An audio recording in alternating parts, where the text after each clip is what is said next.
DJ, you go crazy. You asked me how I get into KTS though. So boom, once I signed my dollar and stuff, you know, I was a runaway. But I loved it, the street life. I loved it I was on the block sun up to sundown. Like I slept in the traps. I loved it, that shit. I loved having somebody with me every day. I grew up alone, locked in the house. Until once I broke away from the mall, because I never broke away from them because I always had to go home. But at the same time, them two different hoods. But I ain't no disrespect though. They understood like puppy them to me came first. To this day, they come first. I love all of them. Like they protected me before anybody ever protected me. So, but at the same time, once I started hanging with them every day, by that time I had moved with my grandma, just like a nigga. Get out your mama's house, move with your granny. She don't get no fuck. Granny just wants you to be safe. And I just want, I don't care what, just let my baby be here. So move my granny on the low end. That's how I know people from the low end, you know, that's threw me in the low end loop. But, so yeah, you know, grandmas don't really do too much as long as you around, they be all right. They know they can't control you, so I got worse. I was sleeping on the block every day. I only used to come home to get in the shower and shit. And one day I came home to get in the shower and change my clothes because I'm a woman. So I could sleep on the block with y'all, but I got to go change because I always liked it to be, you see, like I go on the block right now and do all the trap shit, but I always feel like I either gotta be sexy or I gotta dress like some type of woman. Like I want you to know, even though I'm in a setting of a marriage, like I'm a woman. Like I'm not challenging you. I understand my place. Like I'm never gonna come in the setting of a man, addressing a man like I'm a man. I am a woman that understands men. It's a difference, and that's how I come. I know I'm pretty and I'll stay in it. But I know who I am on the inside, and I'll be there. But I was with them every day. It clicked. They used to be like, gee, how do your little da-da-da-da? So I went in the house one day to change. And Granny, my grandma was like, where you say you be gang banging that again? She was really on some bullshit because she had tired of me never being in the crib. You know, you a nigga, grandma shit. Yeah, you always coming in the house, you don't do nothing, you don't eat, you don't shit. You just want to go in there and run back out with them niggas. I ain't listening to them. Can you just sit down for a minute? I had my cousin with me and stuff. I was taking her over there, show her what my life was like. She like, where you be gang banging at? I'm like, 71st Woodlawn. She was like, oh, shit. My grandma always told me the truth about a lot of shit, though. But that time, it's like she had some shit to say that she felt like she never thought she had to touch on. So I'm like, oh, shit, what? I know my granny, so I'm like, oh, shit, what? I felt that, oh, shit. She your mama live right there. You gotta remember, the people that's locking me in the house here, they telling me I ain't got no parents. When I'm telling them I hate you, I can't wait till I get over there and get out here. Your mama, them ain't want you. They gave you to us. They did. They gone. I'm hearing shit like that at 2, 3, 4 years old. Shit like that. Because I'm a kid, I'm a hurt kid having temper. Bam. So I'm looking at her, I'm like, what mama? My mama live where I ain't trying to be. She like, yo, real mama, 7143 South Woodlawn, yeah. But it was weird. Like, it made me kind of look at her weird, though, because you see it that, like, you know that. Like, right. 71st and Woodlawn, I grew up on 67 in Creegier. So you telling me for 15 years I thought I ain't have a mama, and she lived 2, 3 blocks over. Fuck you mean 7143. But that's still my grandma, cool. I stopped. I'm like, I ain't even want to go on the block with my cousin on some. We're going over there. No, come on, like, you know, other people be wanting better for you than you, but I'm on some, what if she don't want me, you feel me? Because if you know the address now, I'm thinking hard, like, you been talking to them, like, who ain't y'all? Do y'all know something y'all ain't telling me? Like, I don't want to go there and embarrass myself. Like, I was a bad kid. If that lady would have played with me, no disrespect, I love my mama. I never disrespect her. But if I would have told her I was her daughter and she would have played like I wasn't or something, I probably would have acted out of the anger that I always had. Because now I'm hurt. So I'm like, I don't want to do that. Boom. We went on the block and she told Vaughn and Spook them, Ruger, all them, what just happened? It was my mama's birthday and Spook was her dealer. Long live Spook. He like, India, come here. I'm standing on the porch. But all the guys, they like, come on, you finna know your mama, bro. They like, you ain't finna keep being adopted. They be mistreating you like that's they was like my brother, so they like, man, you're finna tell her. They like, if she act like she ain't your mama, we gonna treat that bitch.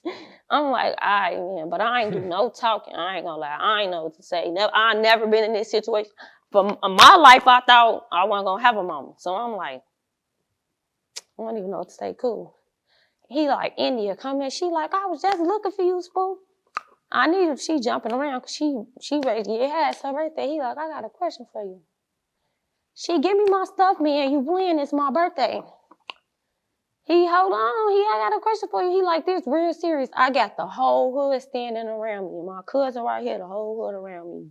Vaughn, Vinny, Spook, everybody around me. Like, I'm just standing there. That she like, you got kids? She like, I got 3 kids, man. What's up?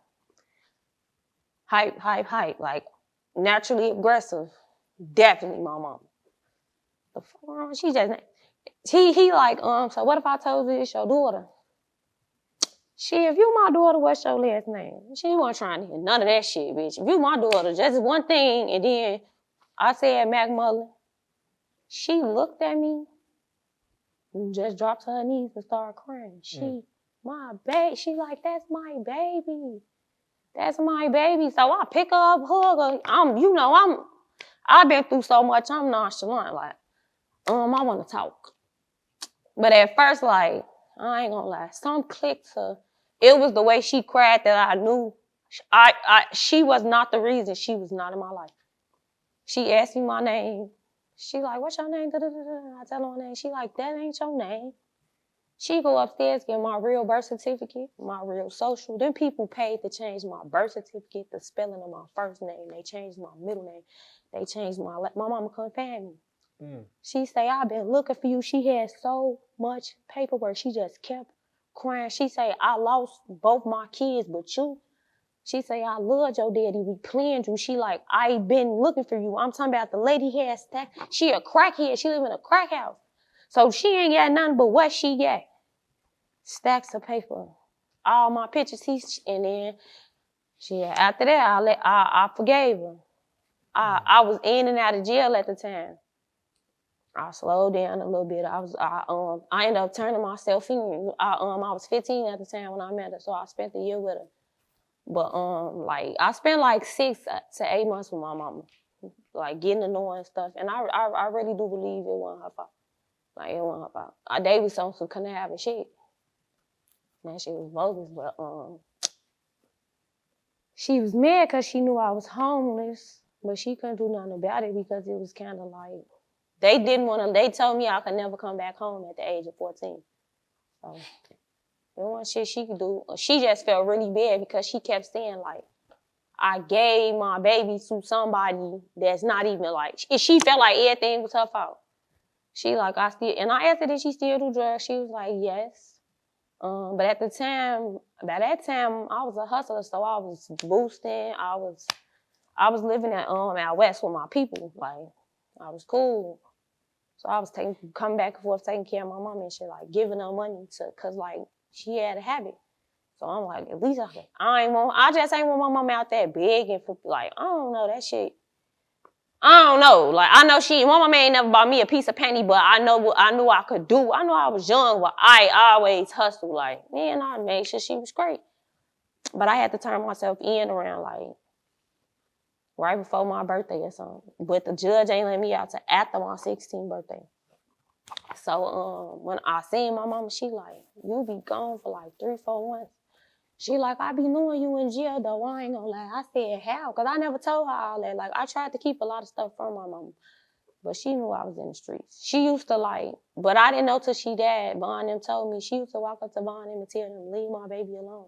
Cause you know they was so in it. She didn't want nothing to happen to me. And I was so gang, but people never understood it was me. They thought people was forcing me like, Ma, this me. And she used to always be like, you your daddy, like, you your daddy, like, I don't know, why you so gangster? And she like, that's how I know you be in jail, that's all your daddy did. Like, 5 months after that, my birthday was coming up, my mama died, boom. But I didn't know for 4 days straight because I didn't live out there. So I lived out west, and the gas kept calling me. But they was calling me on Facebook. You know, when they first made that Facebook thing, my phone went on. You know, a lot of people's phone went on. So my sister, my real sister that I never knew, she inboxed me. I read my message because she said, hey, I'm Quanisha. I'm your real sister. Can you call me? So I called and I put her on speaker around the family that I created, that I was living with my friends Tay Tay and her people. And she was like, I've been trying to call you for 4 days. Everybody have, where you been? But I'm a hustler. Like, I'm a 16-year-old little girl that take care of herself. Like, my birthday was coming up. Like, I lived out west. Like, I'm on the block most of the time. Like, I gotta eat and shit. Like, that's what I was doing. Like, I probably was getting some sleep. I don't know. She like, where you at? I'm like, I'm in the house. She like, I gotta tell you something. I'm like, what you? Okay, tell me. She like, can you like sit down or something? So everybody around me like jump up. We was asleep, cause you know we all slept in the front room on the floor. Like, we was fucked up. The young little kids we had in the apartment, we just trying, all girls. Everybody jumped up like they knew it was some shit, but I always be so calm. I'm so used to goofy shit. I ain't knowing what. Mama died 4 years ago. I just threw the phone. I went in my room. I had a room. I locked myself in the closet. Now, my friend Tay Tay was like my sister. Her mom and them had got temporary custody of me because they had basically told my judge how I was getting abused and stuff at home. So I never had to go home and stuff, because that's what kept me in and out of jail, never being home. They used to send me home send me to jail so they wouldn't have to deal with me. If your parents, when you go to court, if your parents say they don't want you, you got to go to jail until you either find placement or they say they want you. So I spent a lot of time in jail because they ain't want me. So boom, they saved me from that. They get the phone. And they just told them, like, I'm like, I don't want to talk. I'm like, you feel me? Like, I ain't with all that shit. I ain't go to my mama's funeral or none of that shit. But I promised myself I was never going to jail, because I felt like I wasted time type shit. Like, I ain't never been in trouble after that. None of it. My whole life changed. Because I'm 17. My mama was only 44. She didn't raise none of her kids. Most of my siblings, first time, me and my older sister was the only one that had relationships with my mama. Like, we do it some of our life. My other siblings was adopted, didn't know until their mama died. They first time seeing my mama was in the casket. That shit, I don't know. It made me think. That's why I'm like, with my son, I don't have play. Cause I don't know. Like, what if I go tomorrow? And I've been through it, so I really feel like that's the worst thing in life you could ever, losing a parent, a sibling, or a child. Even to incarceration. When your kid's incarcerated, when your mother or father is incarcerated, or your sibling, or death, and them 3 things, them 3 things right there, and a grandparent. That's fuck your whole world up. Especially you gotta think, this your mama, this who created me. So when my birthdays and shit come up, shit like that, that's traumatizing. How you spending birthdays? The person who put me here, the 2 people who put me here, not here. They don't know my child.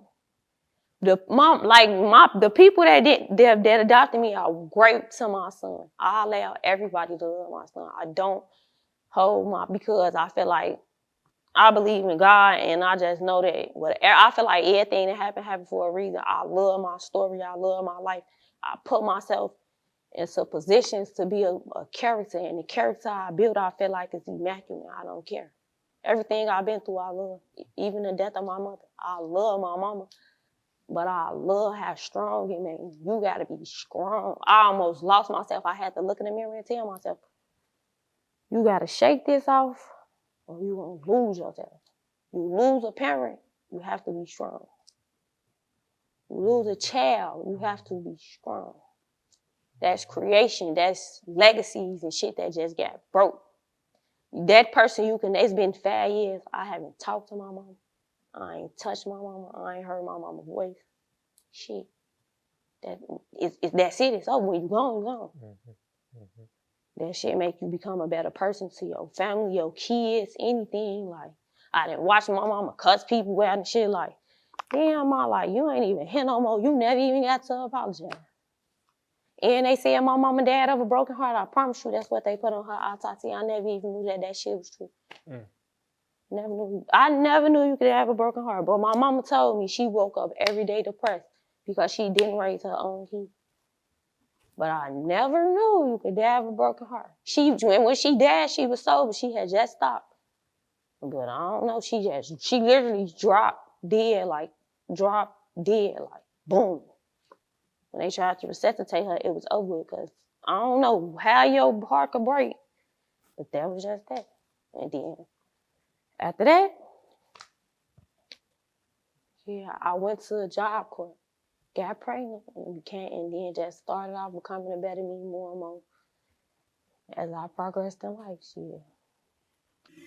DJ, you go crazy.